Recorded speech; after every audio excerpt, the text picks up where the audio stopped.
road too long. Shadows chasing me, they're always wrong. The whispers, the lies, try to pull me down, but I'm still standing, I won't drown. They think they can control my name, twisting the truth, playing their game. But I know who I am, I know what's real. This heart's too strong, it's made of steel. What has it got to do with them? Why do they care where I've been? I just want the freedom to shine, leave their darkness far behind. I need my peace, I need my time. Let me live, let me climb. No more chains, no more fear. I want the freedom to shine right here.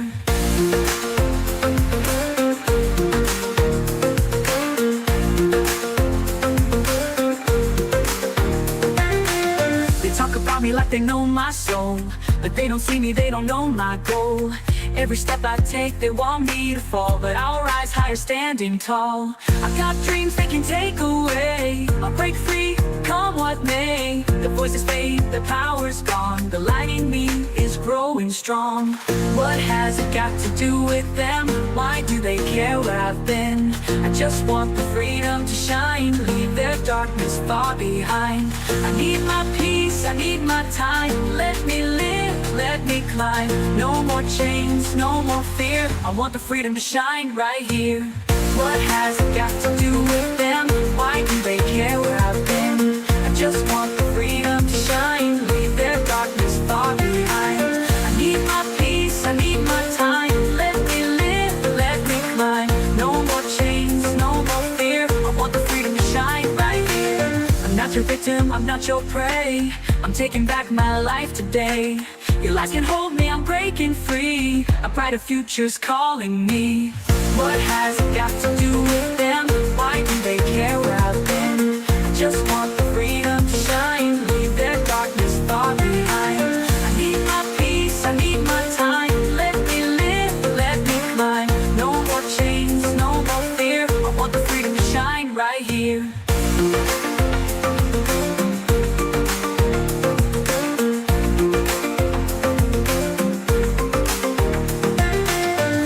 Above, I'll claim my space. No more running, I'll embrace the life I fought so hard to find. Now I'm free, now I shine.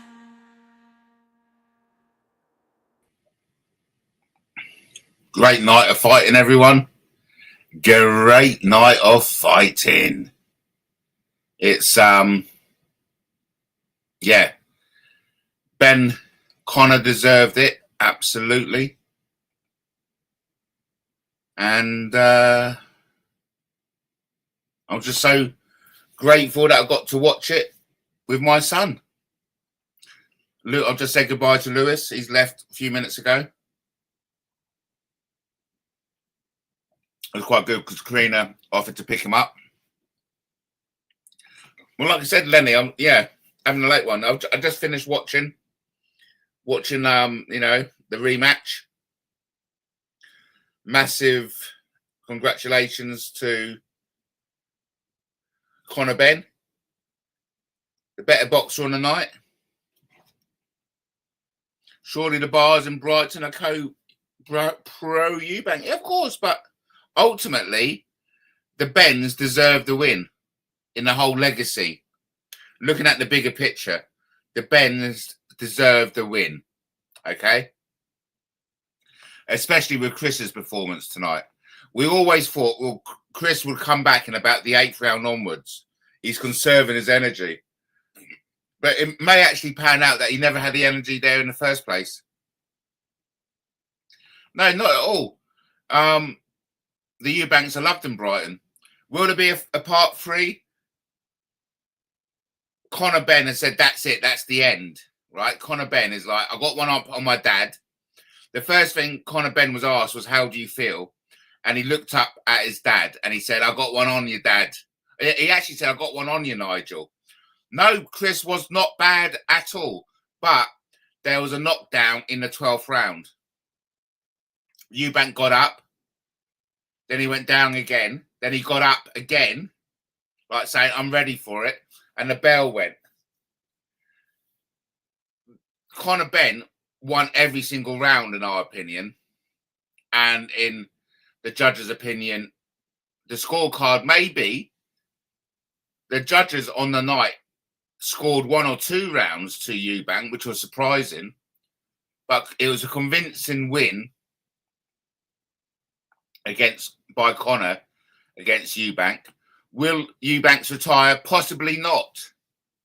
Eubank basically said, listen, I've got some kids on the way. Let me sort my kids out first.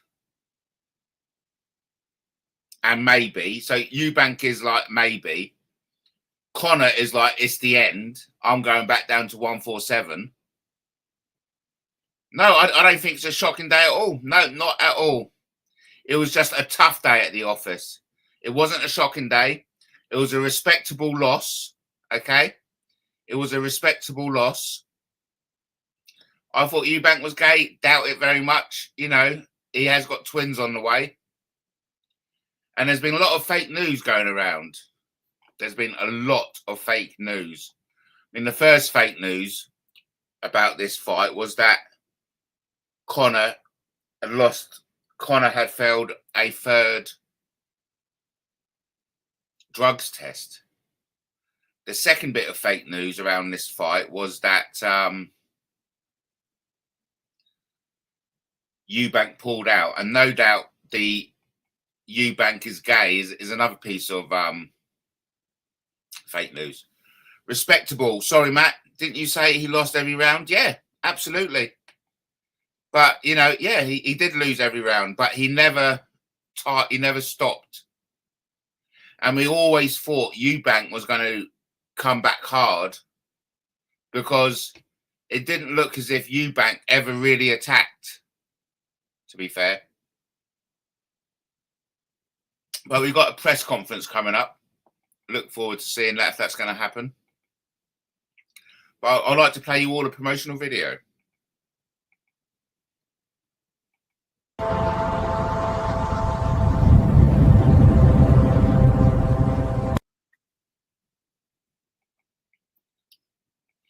I hope you enjoy that. What about the story that Eubank lost £4 million poker against Neymar, the footballer? Yeah, could well have happened. But I'm not familiar with that, but that's a lot of money to lose, isn't it? I was saying to Lewis today, I wouldn't mind having a game of poker, because me and Lewis play poker. And it'd be nice to go to play a bit of poker in the casino. But I think I'll only play poker in the casino when I've got £500 to blow. But I know my daughter would like to have a bit of luck in the casino. So yeah, that's something I definitely want to do with my kids. Take them to a casino and play a bit of poker. But great fight, Lenny. Great fight, mate. Really good. Thoroughly enjoyed it. Great to have Lewis there. That's the second fight now. Don't tell Lenny. No, don't tell Jake Clark. But I've been veggie for the whole week, okay? And then Lewis came on. We had steak tonight, didn't we? We had steak. He prepared it. Steak chips. I made myself a mushroom gravy. Lovely it was. Matt, boxing has never been so corrupt. The Italian mafia have nothing on the corporate criminal empires. The sheikhs and the Don King. Yeah. I mean, no doubt the Don King is dead now, isn't he? Or did he spend some time in prison? Matt, do you seriously believe George Foreman winning the heavyweight title at 45 was legit? I've never thought about it before, to be fair. Never thought about it, Lenny. But anyway, the post-fight conference still hasn't started.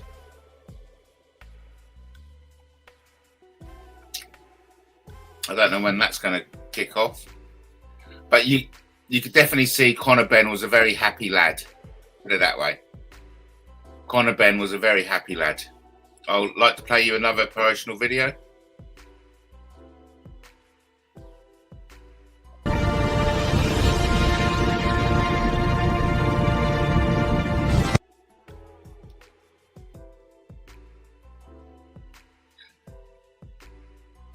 Don King is alive and his 90s. All right. Old Dick Van Dyke. Yes, because Dick Van Dyke's still alive. I mean, Dick Van Dyke must be 100 by now, mustn't he? He beat Michael Moore in 1994. Foreman was 45. Yeah, wowee.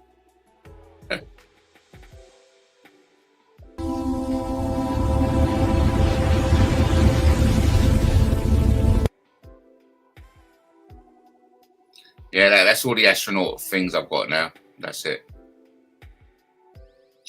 But my plan is to use famous historical pictures and like drop the fuck out of them, or grok the fuck out of them, or off is better language. So yes, I'm just waiting for the post-fight press conference. None of them seemed too beaten up. I mean, Conor looked as if he could go another 12 rounds, right? Conor looked like as if it was a walk in the park. Chris looked beaten up, but Chris also looked the more balled down, if you know what I mean. I mean, Chris, at the end, in the 11th, 12th round, he got battered, okay? Chris got battered, and it looked like he got battered as well. Matt, what will you be like in your 90s? God, if I make it that way, yeah. I'll be a inspiration to all 90-year-olds. I'll be fit as fuck. I will. I'll be like tip-top condition. I'll be like a 20-year-old again, I would, in my 90s. They'll say, no way is that bloke over there 90. He looks like 20. I say, yep, that's me. I tell you, I'm going to look amazing in my 90s. Or he's at 90s or in my 90s, as in 90, as in bedtime garments. But anyway, it's been a long day.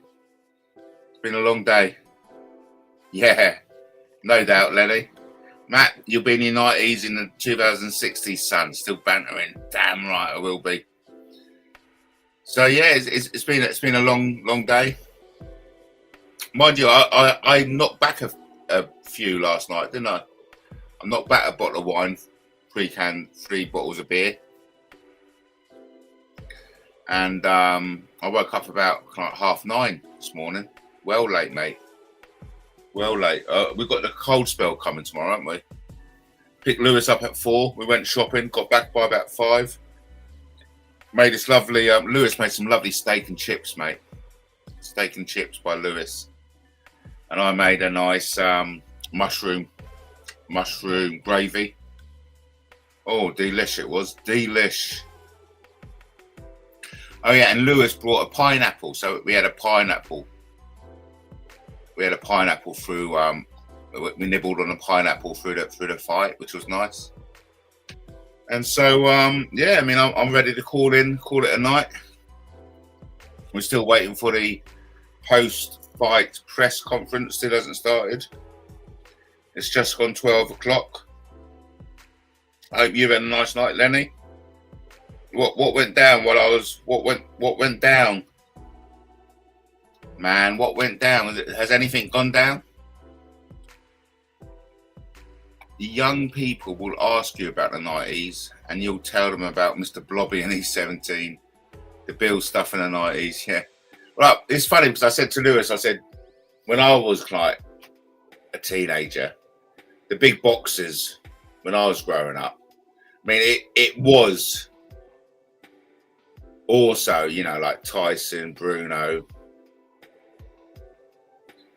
but it was predominantly Eubank and Benn.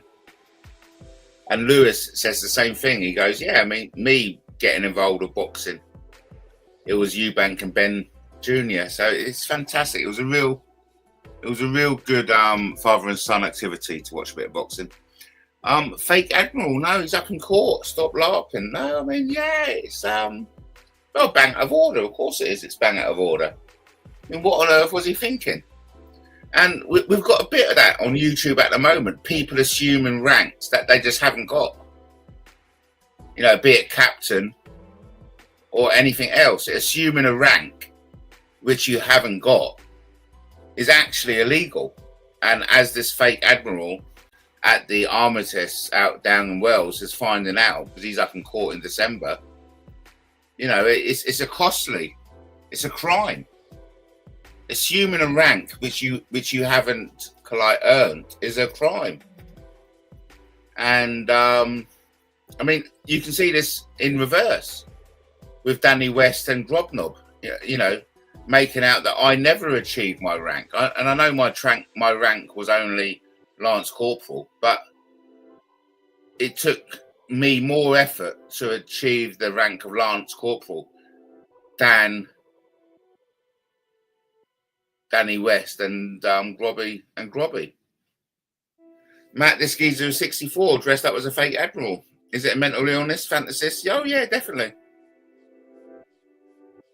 Yeah, no, not so much a fake illness, but someone who's pulling a fast one. There are people who pull a fast one, and maybe, you know, his life was so dreary as fuck. Clearly a fantasist. He wanted to, you know, to live the dream for the day. How many admirals in the Royal Navy? I assume they all know each other, so this geezer was proper shithousen, and that was ultimately how he got found out, wasn't it, Lenny? There was somebody who was in the Navy and who knew all the individuals who won a certain medal, because he was wearing a medal that was second only to the George Cross.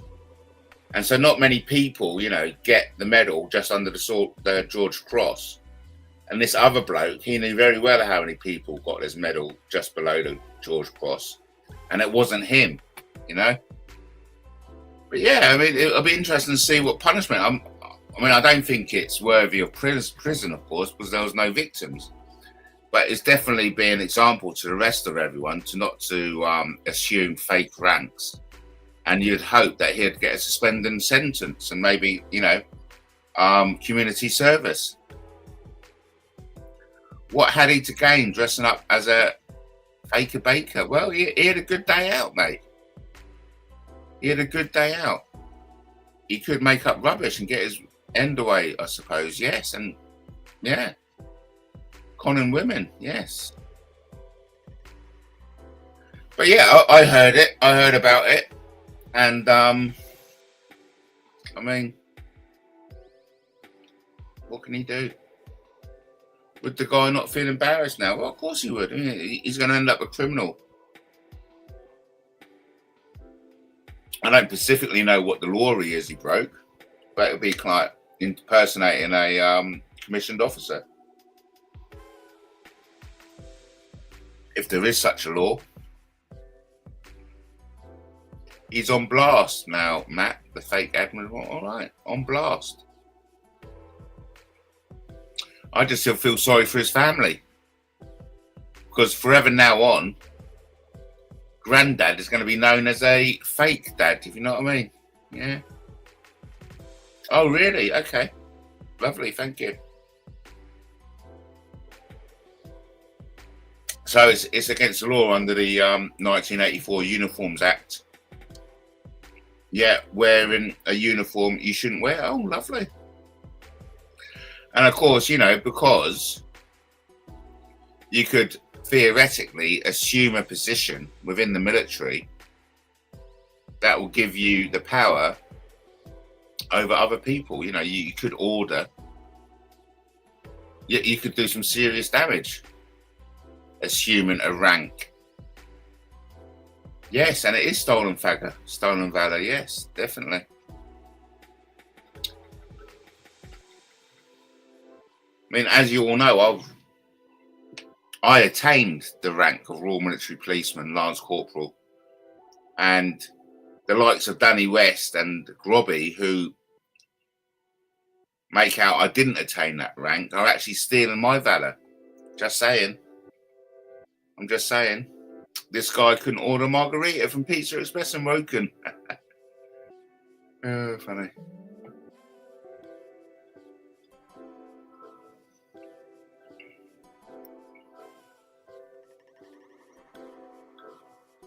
So yeah, there may well be a third fight. There may well be a third fight. Trust me. There may well be a third fight. I think it's well on the cards myself. Conor will go down a weight, show how really crap he is. Oh, I didn't say that out loud. Chris will spend a year or two bringing up his twins, and then it'll be back on in about 3 years' time. I reckon give them 2 to 3 years, and they'll be back. There'll be a trilogy, the one to decide it all. You know what I mean? Eddie Hearns needs the money, so I mean, don't be silly. Sitting next to Eddie Hearn was his dad, Barry Hearn. Sitting next to Barry Hearn was Piers Brosnan.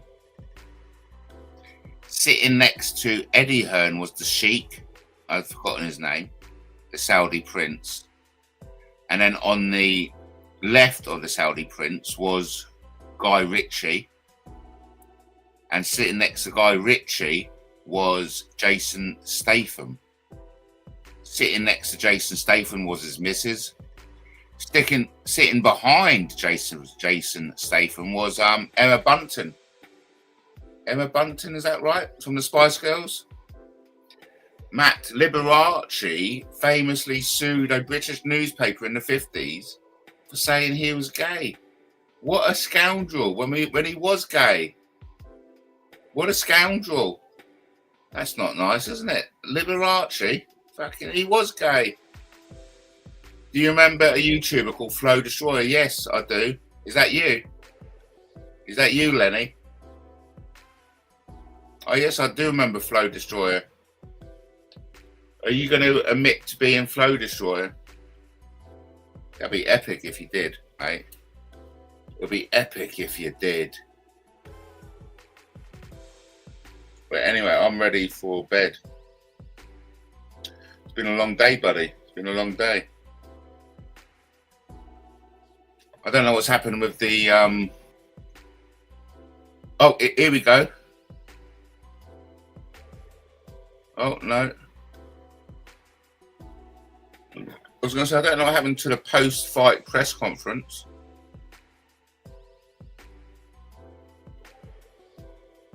Nothing's happening at the moment. Liberace got £8,000, the equivalent, or 80,000, the equivalent of 240k. Yeah.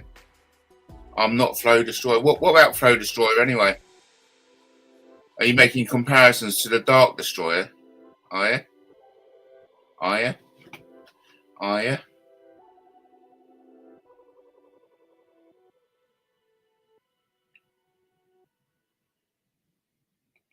Here we go, peeps. Here we go. Here we go.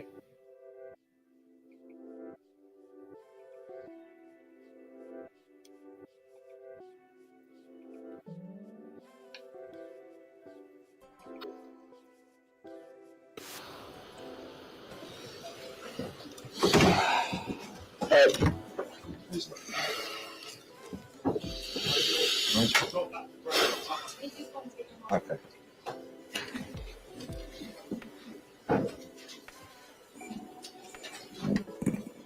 Must be hard to be hard, man. He's such a gentleman, isn't he?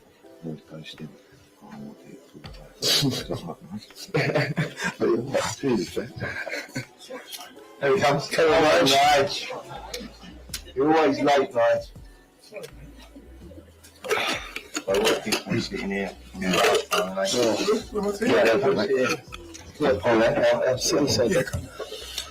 Well, ladies and gentlemen, just a remarkable 2 fights. The first fight, obviously different to the second fight, a fight where we needed to stay calm, fight with no emotion, follow the game plan. I thought Conor Benn was just sensational tonight, a mature performance. and just a massive victory, stepping up 2 divisions, fighting a middleweight, and I guess becoming the first Benn to beat a Eubank man. Sorry, mate. And now we move on to do what he hasn't done yet, which you did, which was to win a world title. But before I open to the floor, I just want to say how proud we all are of Conor Benn. It was probably only a year ago, honestly, where you talk about on the floor, this guy was completely finished, mentally, emotionally, financially, and he never stopped fighting. He never stopped training, and he never stopped fighting. And I think, I said earlier in the ring, this event, sponsored by Movember, which is a charity designed to aid men's mental health. We talk about suicide rates and stuff like that. If people knew how down he was and how much trouble he was in all those parts of his life, he should be a true role model, an inspiration to those people, to show there's always a way out. He always kept the faith, and he never stopped working, and he kept on believing. And there were times when people said, just jack it in, Con, he said, no, I'm not giving up, I'm not going to stop fighting for my name. And he did that out of the ring, and tonight was a culmination of all the hard work of a young man that we saw make his professional debut at the O2. It was all over the place. A guy that honestly I didn't believe would win an area title. He's just filled Tottenham Hotspur Stadium twice. He secured his family and his children's financial legacy forever. And now we're going to move on and make a true legacy in the sport to win a world title. So I wanted to say we're very proud of Conor Benn and everything he's done. He's an inspiration to people, to show you there's always a way back. So well done, Conor.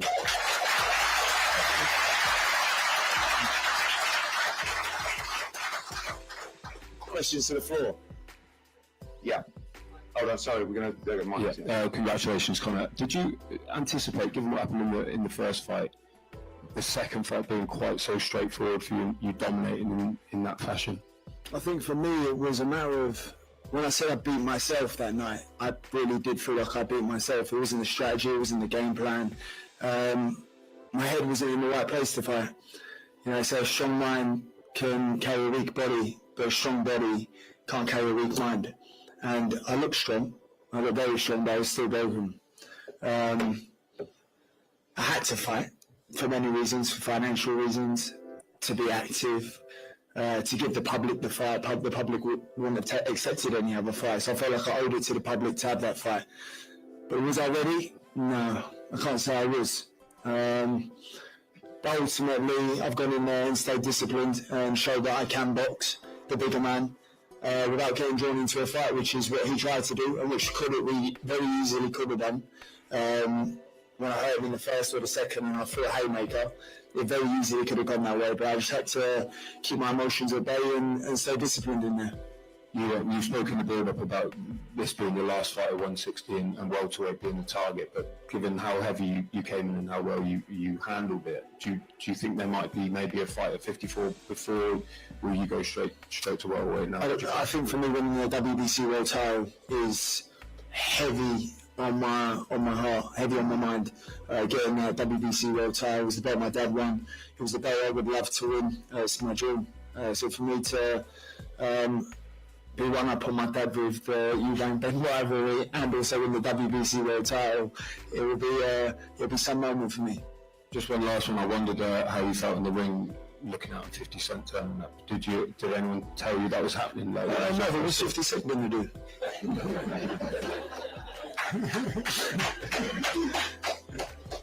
Conor, a contrast of emotions. Only a few months ago, you were obviously very down after the first fight. You've been through a hell of a lot. Does tonight almost feel like light at the end of the tunnel, where you just walk through that door and it's all worked out? I feel like I'm gonna go home and cry. I'm gonna go home and cry, yeah, because it's just, oh man, it's been hard. Facing my first loss, coming back from adversity. Oh, he's a crybaby. Things you got to do as a man. You go through things. Conor's a crybaby. Right, but you just have to keep fighting. Conor's going to go home and cry. Turning up when you really don't want to turn up. Facing your own demons every single day.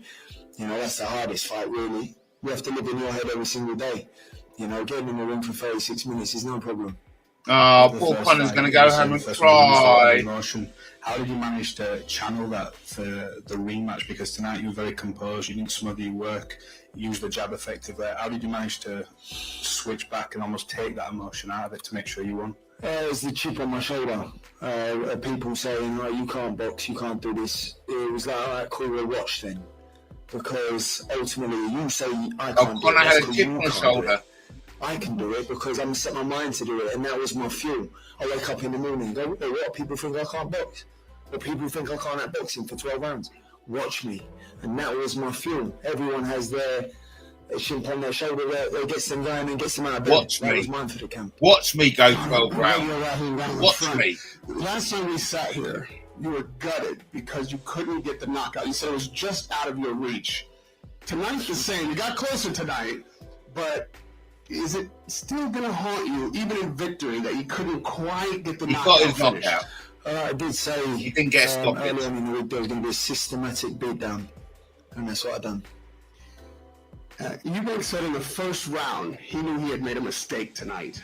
At what point in the fight did you know that he had made a mistake and this was going to be your night? When I hit him with that right hand, that was when I knew I don't think he recovered. There was a body shot through in there early on. Good question, Lenny. The body Good early on, question, the stiff mate. jabs to the body, the rights to the right hooks to the body, the straight right hand to the body.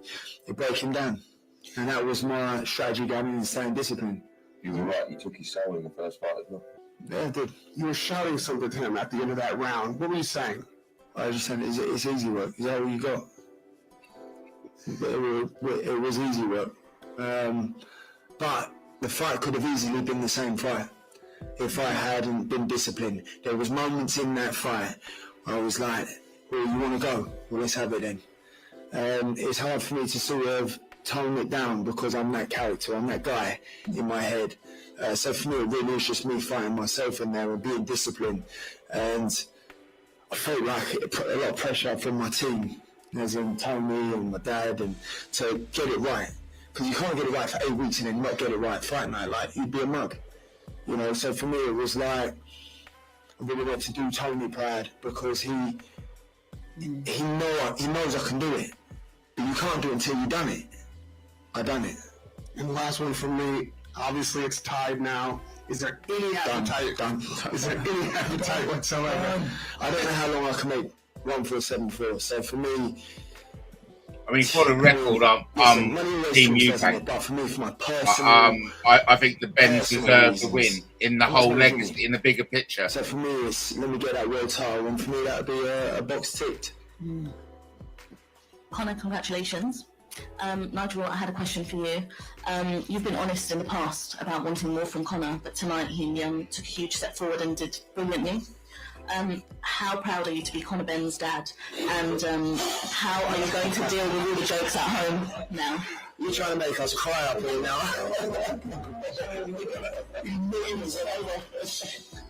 Thank you for that, because it's actually, I don't know, Conor knows, but this is actually... But it wasn't a 147, Ben. I think it was a one. I've been coming over no more.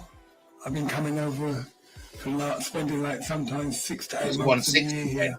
So I don't know what's going on there. Ben's going to go down to 147. In Australia that need me. Got a lovely wife who stood by me through thick and thin, and me and my wife are on the other side of the clock now. I need to spend quality time with my wife and my little boy Levi. I spent 10 years with Conor. Does that mean I've been you over then? No, you're not. I spent 10 years with Tony and Conor, helping him get to where he is today. And now I've got a lovely little boy, Levi, who wants to be a professional footballer. And now I've got to start working on his mindset.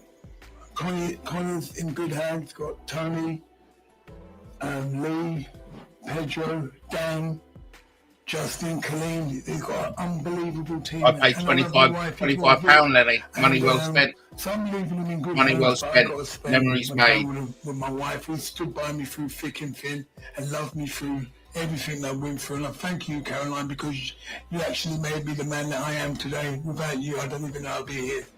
So, thank you. Connor, But no, you just got a six-pack crack. and she wants me to keep it for her. Connor, what does it actually mean to you personally and for your dad to win this battle and win it for the Benn family? Do you know what? I'd say it would be on par with all those hard for me. Winning tonight. It meant a lot to me. I think 3 years of my career, this has been the fight. Family feud, it's generational. It's never been done before in history. So to forever have that win means a lot to me, and it'll forever be cemented in history.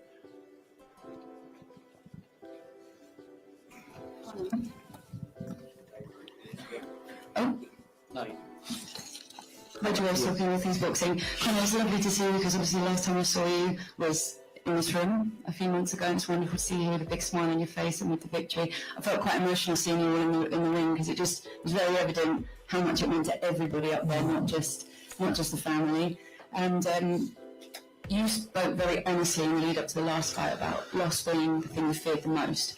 And then you actually faced that fear and you tackled that demon, and it felt like that made you lighter almost, that you fear because you didn't have that fear anymore. Did you feel like that was apparent in this fight, that you didn't have to worry about that anymore? I don't know, because it depends what you're fueled by. For me, I'm fueled by fear of losing. I'm fueled by fear of not being a winner. That's what gets me going. Some people say, why don't you just love winning? Well, I do love winning, but also fear losing more. And for me, I couldn't lose to the same man twice, because then you still revenge that loss. Did I really lose or did I learn? And for me, it was a massive learning curve. It was my first stadium show, first fight at 160, first fight back in the UK. There was just so much going. Connor is a better Connor. Yeah. And it was a beautiful display of boxing. Well done. It was just brilliant. And I'm really glad that I got to be a part of another night of history. Guess what, Lenny? Chris Eubank came on with 50 Cent. Yeah, in contrast to Chris Eubank came on with 50 Cent rapping, walking alongside him. It was brilliant. And people around you saying you should give it away and all of that. To be able to give those people that moment in that change room, what does that mean? I kid you not, 50 Cent came on with Chris Eubank, and Chris Eubank was wearing this fucking ridiculous white puffy 50 Cent coat. And it looked as if, it looked as if it was a bit of a chilly night. So for me, everyone in that room, Chris Eubank didn't have a coat to wear, so it was like, because when I was down, here, mate, wear my coat. But yeah, the entrance was class. Chris Eubank was there. Chris Eubank was there. But that was quite funny because the card pulls up, the door opens, and Chris Eubank Jr. comes out looking an amazing and an absolute jacket. And then you think, oh, where's Senior? Where's Senior? And then Senior appears. That's when you think Senior didn't turn up. He appeared. Sometimes. Yep, 50 Cent was rapping. 50 Cent was rapping while Chris Eubank was walking into the ring. It was amazing. The story's incredible. It was fucking amazing. Really? The emergence of him.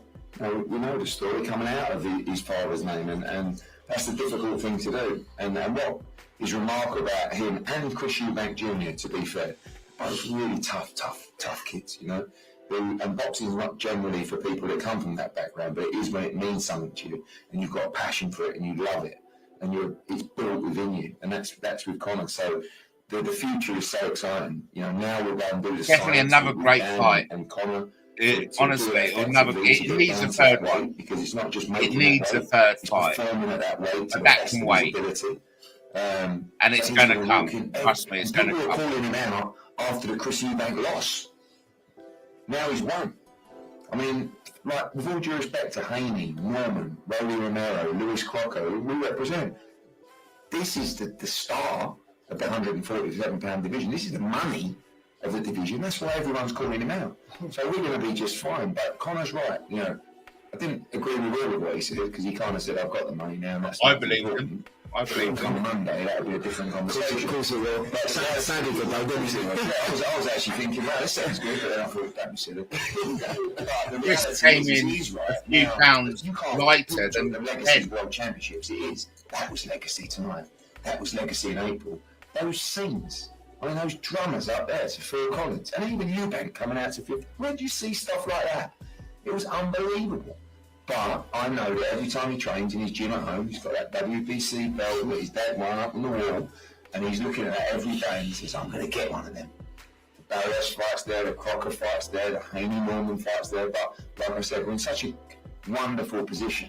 We've got a big fan base, we've got a wonderful, broadcaster behind us. And like he said, and I want to just say one thing as well.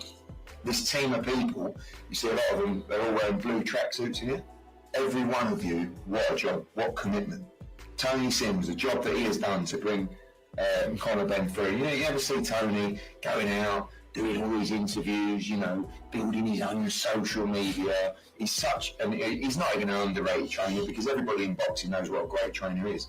But honestly, you've worked so hard. Do you know what though? Like, a lot of trainers get fighters that come on through their GB setup, or they're well established as an amateur. Tony's taken me from a raw novice. Like, from a guy... You were rawer than raw. I was terrible. I was terrible. If I told any of you that we'd be sitting here in this room today, back then, you would think I'm mad. Every single one of you. So that's credit to Tony as a trainer. He's shaped me and molded me into the fighter I am now. But not only the fighter I am now, but the mindset I have and the work ethic we put in. He's been like my second dad here. I've left my family in Australia and come here, and when there's a shoulder to lean on, it's Tony. Through and through the worst of it together. Now we're sitting there through hard work and perseverance and diligence to.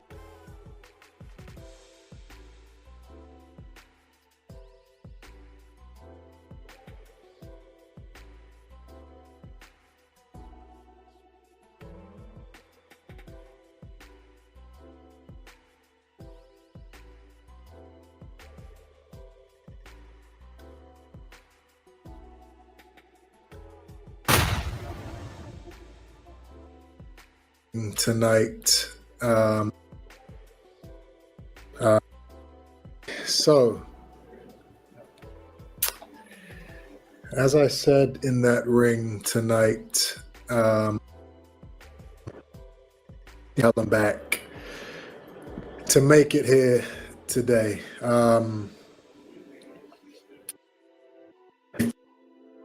Of the issues that I've been dealing with, but it's okay.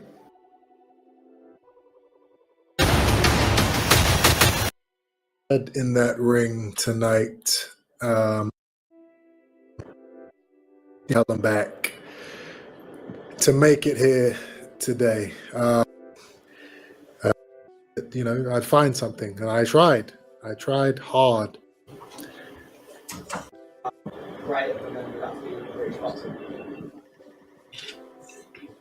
Yeah, that's not really something I'm talking about right now. Chris, Radio Raheem down in the front. Tomorrow, everyone was going to speculate about what was the issue tonight, why you weren't able to perform the way you did the first time. Would you like to address that yourself before we all give our own opinions? No, this is not about me. This is about, this night's about Conor. He did what he needed to do to win. He fought a great fight. And I'm not here to talk about me. He's a tough man. He's a great fighter, and I respect him. What did you do in the first round that made you know that you were mistaken? You guys saw what I was in there tonight. Yeah, I thought that, once those bright lights hit and that round went and, I was in there, that, I'd find something. And I tried hard, but it wasn't there.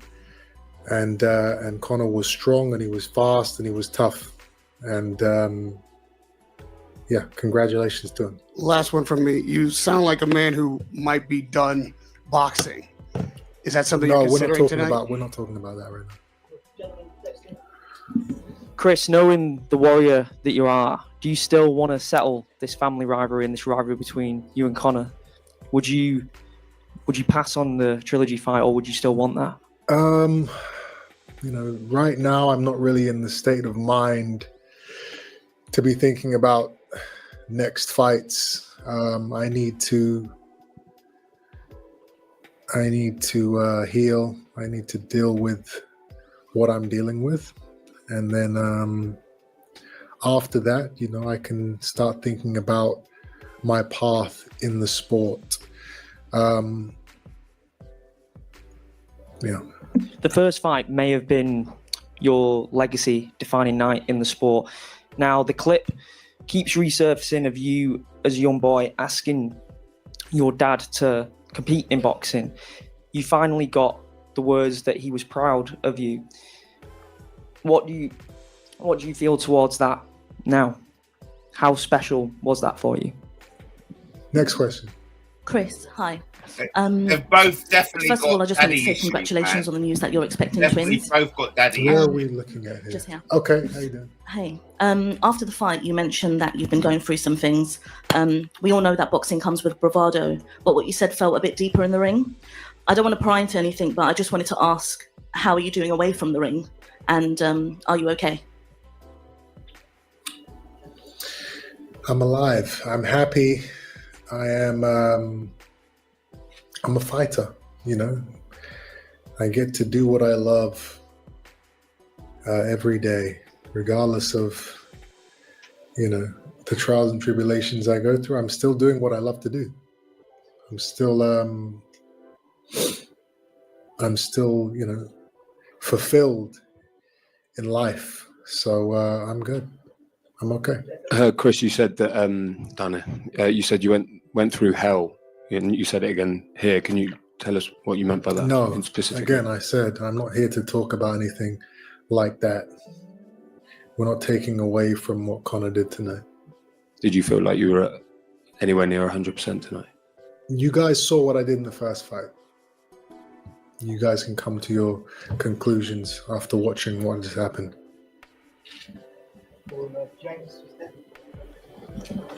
Were you surprised by Conor at all and the improvement in his boxing in particular? Eubank was not fighting at 100%.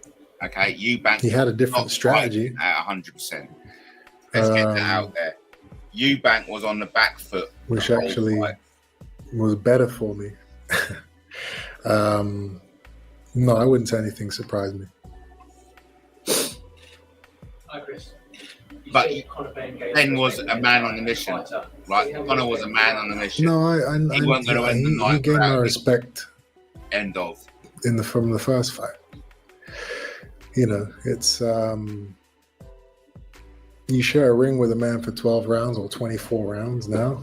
Of course, you have that respect for him. Chris, at the end of rivalries, we obviously like fighters embrace tonight. There was an embrace between you and Conor. What was said? I think he was balled down. I think the weight loss. I told him we'd done something that no one's ever done before and no one's ever going to do again. But there was a level of complacency. And so yeah, there's a bit of that in there. Yeah, he should be proud. Any closing remarks for Chris? No. Ben? Look, all I would say is... Okay, guys, I'm gone. All I want to say is... he got a knockout in Chris, what Chris went through in camp, he won't want to talk about it, but the things I saw, he did incredibly well to get in the ring tonight. And I just want to say, he's the reason this has been so big. I know you don't, but Chris doesn't want to see it, but I saw what I saw. And he deserves a huge amount of credit to get in there tonight. It was an unbelievable spectacle again. Thank you to Turkey Ali Sheikh. Thank you to all the media that turned out. And yeah, we'll see what's next. Thank you. Thanks, guys. I think John will be with you shortly. We got the microphone. Sorry. Yeah, man. What is there to say? What is there to say except great night of boxing? And I'm not just talking about Eubank and Benn. That it was actually a great night. We had some great fights from 5 o'clock onwards. And yeah, I mean, Eubank wasn't a fighter, he was the first time, okay? But then again, Benn wasn't the fighter, he was the first time. It was a whole different type of fight. Both of them knew the severity of the situation and they fought accordingly. We all thought that Eubank was saving up to unleash in the second half. That never happened, okay? It looked as if Eubank was holding back to unleash in the second half, the third quarter of the fight. That didn't happen. Benn maintained a level of performance all across the 12 rounds. It was an amazing fight. How many people did Eddie get to sub to this unbelievable spectacle? Eubank took the foot off the gas. What are you saying, Matt? They danced around for a soft quid. There was no dancing around. There was punches being pulled, punches being delivered. You know, and Chris took a few, and Benn took a few. It was a grueling fight. But what was interesting, okay, by the time Benn and Eubank came into the fight, the blood of the previous opponents was still on the canvas. Me and Lewis were saying this was like a gladiator's amphitheater tonight.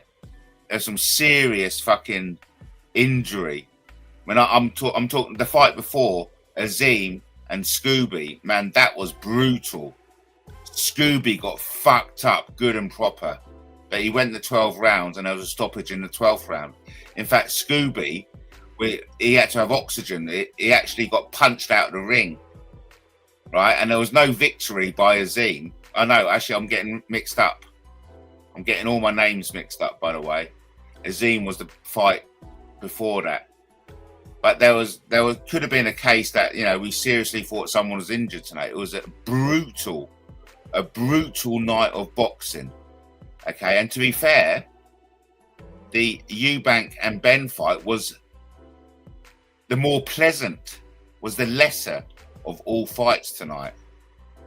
The last fight was a more gentlemanly fight.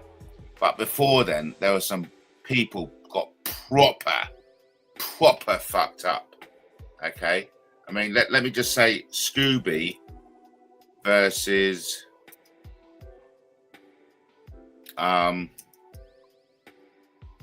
who did fight? Well, hang on. Who did Scooby fight tonight?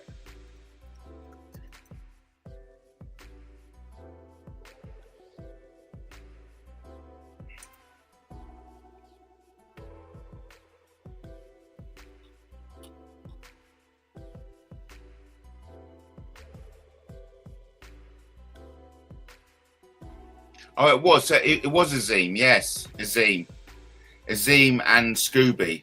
Adam Azim fighting Kurt Scooby. Sorry, yeah. I mean, that was an absolute brutal fight. Azim got the stoppage in the 12th, but Scooby, fuck me, he was battered left and right. Matt, boxing has been hijacked by Saudi mafia money now. I don't trust any results now. YouTubes and wannabes taking up the sport.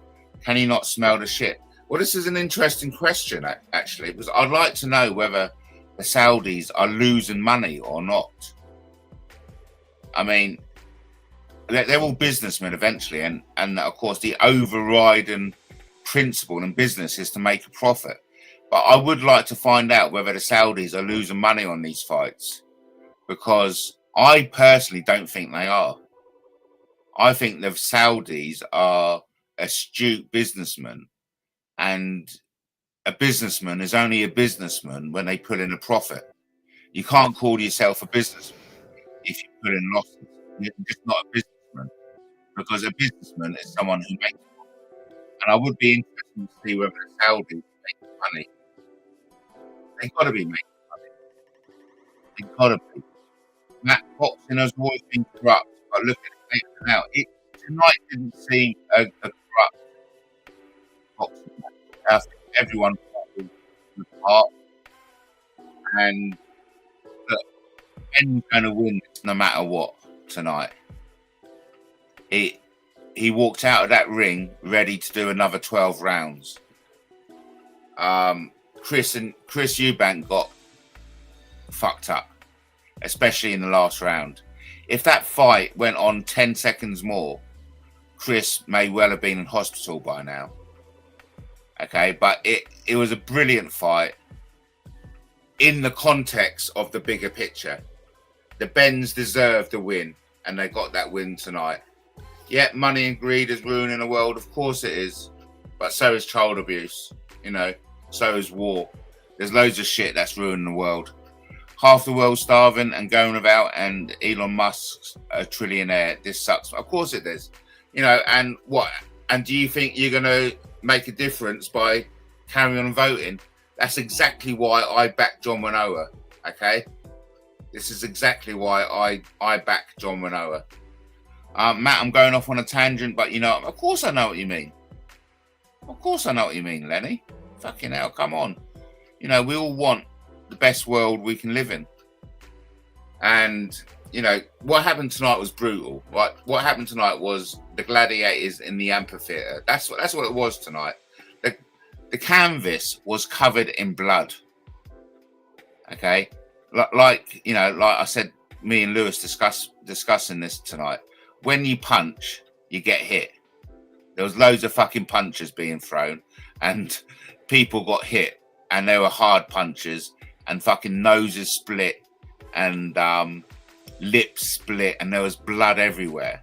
The canvas was covered in blood. I kid you not. You could see it. Okay? It was a genuine gladiators amphitheater tonight. And it was always going to be Conor Benn's night. Chris Eubank Sr. just didn't have the fight in him. There just wasn't the fight in him. There was the potential, but that potential never turned into results. I'm so happy I watched it again. I had my son over, so that's the second time. The last time, April, we had a right old father and son, because tonight was all about father and sons. Okay, and they've both got daddy issues. You know that. They've both got daddy issues. And the first thing Conor Benn said was, at least I got one up on you, Nigel. He didn't actually call his dad Dad. He goes, at least I got one up on you now, Nigel. You know, and Chris Eubank Jr. was satisfied when his dad calling him out saying, listen, you even surpassed our fight. So they're happy kids, right? Both Conor and Chris Jr., they're happy kids. And they're happy dads. Matt, Heaven cashing in on nostalgia and their father's legacies. Sorry to sound negative. Glad you and your boy had a bond up though. Well, yeah, I mean, of course. And of course, it was a dad, because Barry was there sitting next to Eddie. So Eddie had his dad there. But my prediction is there's definitely going to be a third. There's definitely going to be a third. Conor is going to come down to 147, have a few fights, like realise how. Well, I don't know. There's more of a journey for Conor. You know, how will Conor perform in his own weight? And Chris Eubank is going to go off, raise his sons for a year, and he'll be back. Trust me. Trust me. Chris Eubank Sr. definitely has mental health problems. Well, you would do when he lost a son. Remember when he was walking around with a sheriff badge, sounded more camp than Danny LaRue. Hey, listen, we've got to understand, Chris Eubank Sr. lost his son, Sebastian. Right? That fucks you up. It's a tough one. But listen, Lenny, I'm going to wrap it up now, mate. Thanks ever so much. And you know, I'll catch you again soon, okay? I'll catch you again soon, peeps. God bless. Bye for now.